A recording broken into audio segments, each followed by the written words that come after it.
Anandapuram Sreekrishna higher secondary സ്കൂളിൽ വായന മാസാചരണത്തിന്റെ പ്രവർത്തനോദ്ഘാടനവും വിദ്യാരംഗം കലാസാഹിത്യവേദിയുടെ school തല ഉദ്ഘാടനവും സംയുക്തമായി സംഘടിപ്പിച്ചു. സാഹിത്യകാരൻ വർഗീസ് ആന്റണി ഉദ്ഘാടനം നിർവഹിച്ചു. വിദ്യാർത്ഥി പ്രതിനിധി നിഖില പി.എ. വായന ദിനപ്രതിജ്ഞ ചൊല്ലിക്കൊടുത്തു. 9ാം ക്ലാസ് കേരള പാഠാവലിയിലെ ആദ്യ പാഠഭാഗം മഹാകവി കുമാരനാശാന്റെ ചണ്ടാല ഭിക്ഷുകിയുടെ നൃത്താവിഷ്കാരം 7ാം ക്ലാസ്സിലെ ദേവപ്രഭ എസ്. നായർ, ചൈത്ര എസ്. കൃഷ്ണ, നവൽ കിഷൻ എന്നിവർ ചേർന്ന് അവതരിപ്പിച്ചു. യോഗത്തിന് PTA പ്രസിഡന്റ് AM ജോൺസൺ അധ്യക്ഷത വഹിച്ചു. മുരിയാട് ഗ്രാമപഞ്ചായത്ത് അംഗം K. വൃന്ദകുമാരി മുഖ്യാതിഥിയായി. പ്രധാനാധ്യാപകൻ T. അനിൽകുമാർ സ്വാഗതവും ലൈബ്രറി ഇൻചാർജ് ബിന്ദു G. കുട്ടി നന്ദിയും പറഞ്ഞു.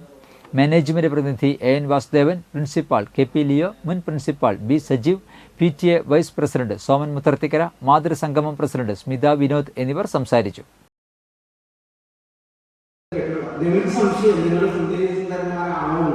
യാതൊരു സംശയമില്ല, എനിക്ക് യാതൊരു സംശയമില്ല നിങ്ങൾക്കുണ്ടായി.